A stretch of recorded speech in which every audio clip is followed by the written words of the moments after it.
Welcome back to the Weekend Sugar. On this episode, we are going to make the very best banana cake ever. Trust me, guys, I've made a lot of banana cakes before, and this one beats them all. It even beats my favorite store bought banana cake, so I'm gonna give this recipe to you. We're gonna start by mashing our bananas, and you want to have very ripe bananas to make your banana cake because they tend to be sweeter and they are easier to mash. So I'm gonna take about 4 to 5 pieces of these bananas, and it depends on how small or large your banana. So I'm using lakatan bananas, that's what they call them locally, and I'm gonna use about 5 pieces of it. With the fork, I'm just gonna mash these bananas together. If you want them to be more pulverized and without any lumps, you can use a food processor or a blender to do the job. But this consistency is fine with me. I'm gonna measure out 3/4 cup of my mashed bananas, and whatever I have left, I can make it into a smoothie or make more muffins with it, or if you want to make banana cake for next time, then you can put them in a Ziploc bag and freeze them in the freezer, and they're gonna stay good that way. And then to my mashed bananas, I'm gonna add in some lemon juice. You can omit the lemon juice, but it just adds a new dimension to your banana cake.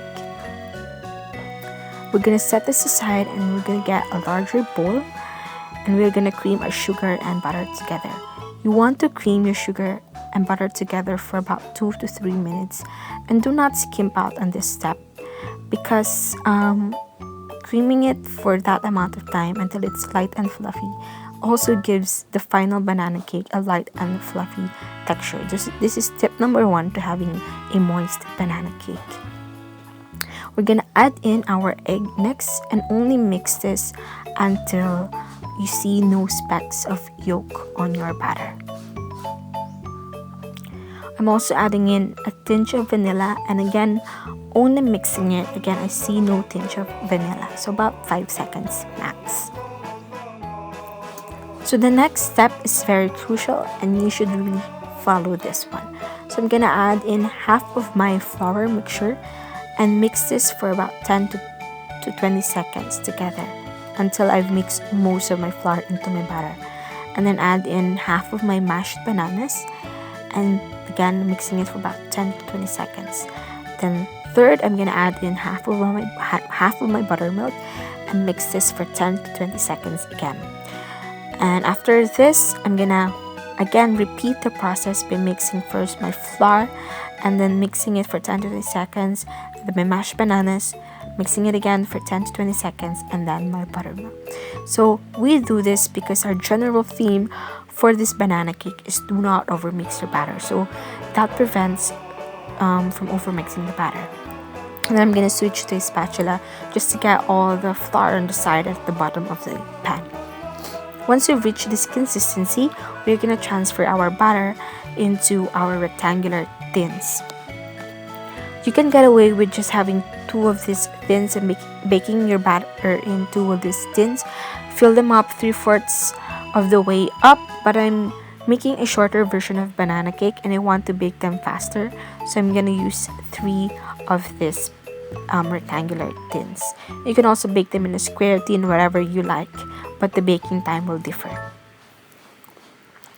So I'm gonna put it in the oven. I baked mine for about 45 minutes at a 415 degrees Fahrenheit oven, and about 30 minutes in or halfway in, I took them out and covered them with aluminum foil and then put them back in the oven to bake some more. Insert a toothpick in the middle of your banana cake to see if there are no wet crumbs. It means that it's done. So after 45 minutes of baking, I automatically will put my banana cakes into the freezer and let them freeze there for about 45 minutes to 1 hour. And that is the last essential step in giving you that moist banana cake.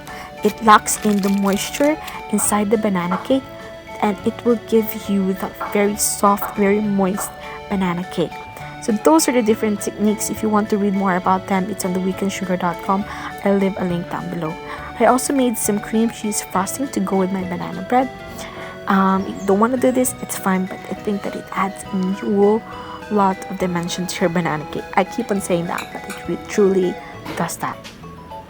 So as you can see, I mean, from this video, you can't really see much of the texture. You can only really, you can't see anything, but see that it's bouncy, it's soft, it's light, and that what makes it a perfect banana cake. And don't let me get started with the taste. It's the perfect banana cake ever. So if you want to get the recipe and make yourself your own banana bread, you can get it on theweekendsugar.com. I left the link down below. Don't forget to subscribe to my channel and watch my previous video when I made a Nutella lava cake. Don't forget to give this video a thumbs up and comment what you want to see next. I'll see you next week. Bye!